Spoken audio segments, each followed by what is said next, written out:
Okay, so we are going to be looking at something you already know that you learned in pre-calc and algebra 2, and it is the inverse of a function. And what we're going to be doing is take the derivative of inverses. So graphically, you want to remember that the graph of f of x and the graph of its inverse is just a reflection across the 45-degree line y equals x. So this green graph right here is the inverse function, which is f inverse of x. And you can see that it's just a reflection along this line, y equals x. So graphically, you can see and remember that if you have a point, a comma b, on f of x, on the inverse, we have a very similar point that just switches x and y. And so these points are kind of a reflection over the 45-degree line y equals x as well. If you have a, b, you're going to get b, comma, a on f inverse of x. So we just looked at the inverse graphically. Algebraically, if this composition is true and this composition is true, then f and g are inverse functions. So if this is given to you as part of the problem, you can assume that f and g are inverses. Now, if they ask you to actually take g of x and plug it into f of x, or to take f of x and plug it into g of x, if they canceled out and equaled x, then again you can conclude that they're inverse functions, and then we can kind of look at their derivatives together as well. So if you remember, to find the inverse of a function, so to find f negative 1 of x, what we do is we switch x and y, and you solve for the new y. Solve for the new y means you get y by itself. So let's go ahead and try and find the inverse of this function. So the first step would be to switch x and y. So we have x equals ln of y, and then we want to get this y by itself. So to get rid of ln, we need to do the inverse of ln, which is exponentiate with the base of e. These two would cancel, and we would be left with y equals e to the x, and that would be our new inverse function. So let's try another inverse function. So if we're given y equals x squared plus 4, and we want to find the inverse of this function, your first step would be to switch the x and the y. So we switch x equals y squared plus 4, and then we want to solve for y. So then we would subtract 4. Okay. That would give us x minus 4 equals y squared. And then to get rid of the square, we would take the square root. And since we're taking the square root of both sides, we want to make sure we include that plus or minus symbol. X minus 4 equals y. So this is our f inverse function, which is the inverse function of f of x. Right?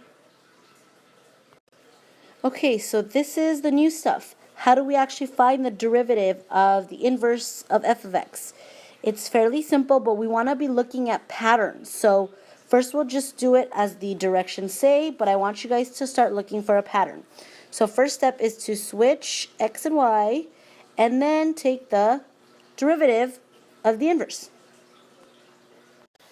Okay, so let's go ahead and try one where we have to find the derivative of our inverse function. So you got to start off with your original function, and some of you will want to change this into y equals 3x squared minus 2x plus 3, but you can directly go and switch the x and the y right away. So then here we go, we're switching x and y to find our inverse. Now at this point you would say, oops, here's a y.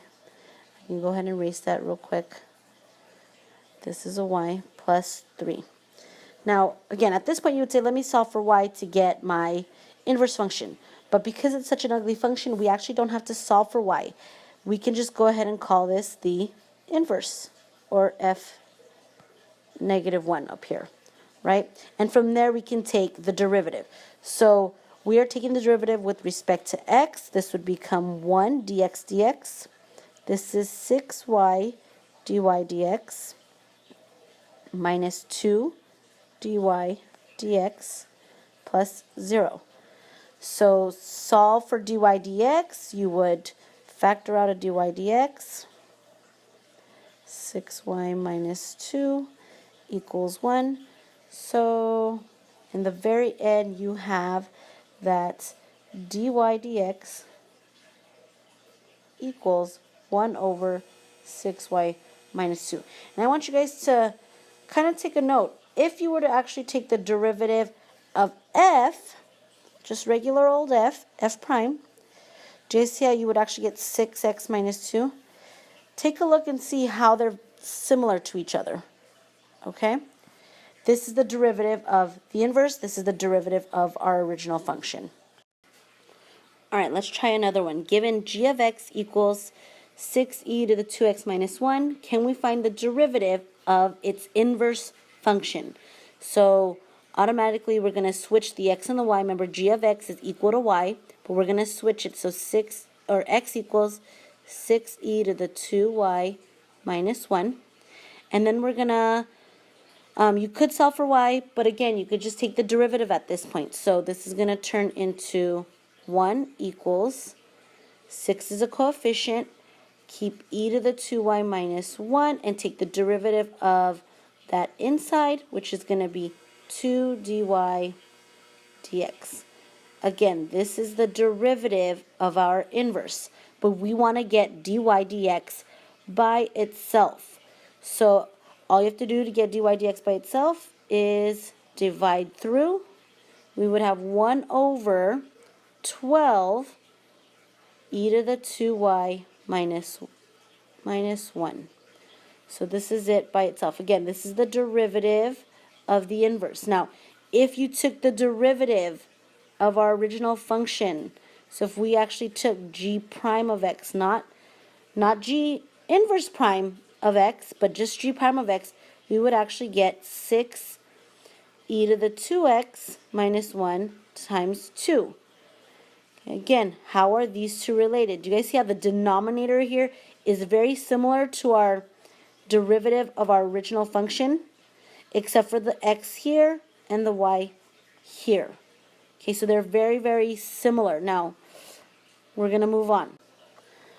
Okay, so looking back at the two last examples where we found the derivative of the inverse, we switched x and y, and then once we switched x and y, we implicitly took the derivative, and then we kind of looked at the comparisons of the derivative of the original function and then the actual derivative of the inverse. Now, I want you to take a look at this function. This is your f of x. This is the derivative of f of x. Now, if we were to switch the x and the y, this would be our inverse here. Could you take a guess at what the derivative of the inverse would be without actually having to take it implicitly? And what it is you'd actually get 1 over something that's very, very, very, very similar to our derivative of our original function. And all we would do is copy and paste it, but we would replace the y's, or the x's with y. So it would be 12y squared minus 10y to the fourth. And that would be the derivative of our inverse. Again, very, very similar, but you would put 1 over the y's. And now these y's don't belong to the original function. They actually belong to the inverse function. So it's the y value on the inverse function. That brings us to a major theorem about the derivative of inverse. So this is what we can conclude. If we know that f and g are inverse functions, then g prime of x, which is the inverse of f of x, okay, so we're looking at the derivative of the inverse, is equal to 1 over the derivative of f, or f prime of y. And again, this y belongs to the g function, the y of the inverse function. Got it? Let's move on to the next video. Okay, so the next link.